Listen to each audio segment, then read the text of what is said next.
Partai Keadilan Sejahtera atau PKS hingga kini belum menentukan langkah politik apakah bakal menjadi koalisi atau oposisi dalam pemerintahan 2024 hingga 2029. Menurut juru bicara PKS M. Holid, saat ini mereka masih fokus untuk mengamankan suara pemilihan legislatif 2024. Mereka mengaku tak ingin buru-buru menentukan sikap dan ingin melihat konstelasi politik lebih dulu. Namun begitu, keputusan PKS menjadi bagian koalisi maupun oposisi pemerintah akan dirembuk dalam musyawarah Majelis Syuro PKS. Holid meminta publik bersabar terkait sikap PKS ke depannya.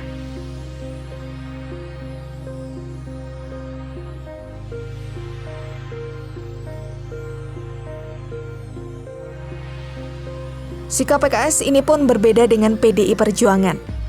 Sekjen PDIP Hasto Kristianto menegaskan partainya siap menjadi oposisi di luar pemerintahan dan parlemen untuk menjalankan tugas check and balance.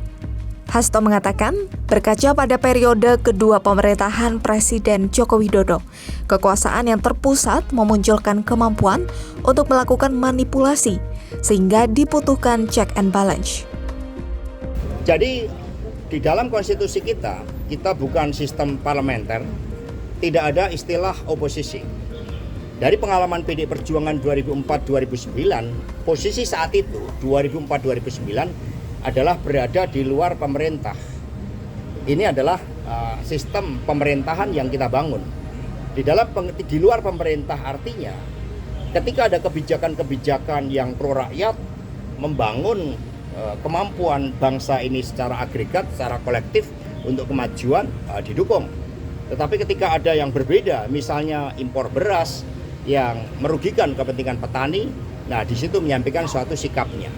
Nah terhadap sikap-sikap politik itu tentu saja belum tahapannya ke sana, karena tahapan saat ini adalah mencermati seluruh proses rekapitulasi penghitungan suara dari KPU yang nantinya akan dijadikan sebagai basis pengambilan keputusan terkait dengan penetapan pasangan calon terpilih.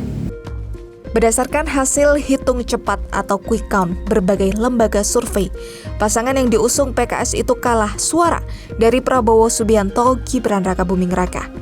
Selain itu, pasangan Anies Mohaimin juga tertinggal di hasil real count sementara KPU Pilpres 2024. Sebaliknya, pasangan calon nomor urut 2 Prabowo Gibran makin unggul.